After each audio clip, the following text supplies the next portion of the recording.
एक महत्त्वाची बातमी संजय राऊत मातोश्रीवर आणि आता बैठकीला सुरुवात झालेली आहे।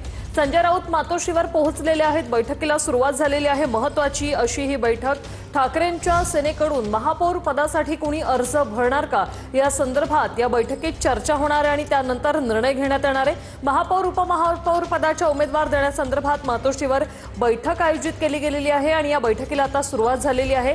संजय राऊत हे सध्या मातोश्रीवर पोहोचलेले आहेत तर किशोरी पेडणेकर या देखील मातोश्रीवर पोहोचलेले आहेत। वरिष्ठ नेत्यांसोबत सध्या मातोश्रीवर चर्चा होईल आणि त्यानंतर ठरेल महापौर आणि उपमहापौर पदासाठी उमेदवार द्यायचा की नाही। जर ठरलं तर मात्र आजच अर्ज भरण्यात येईल।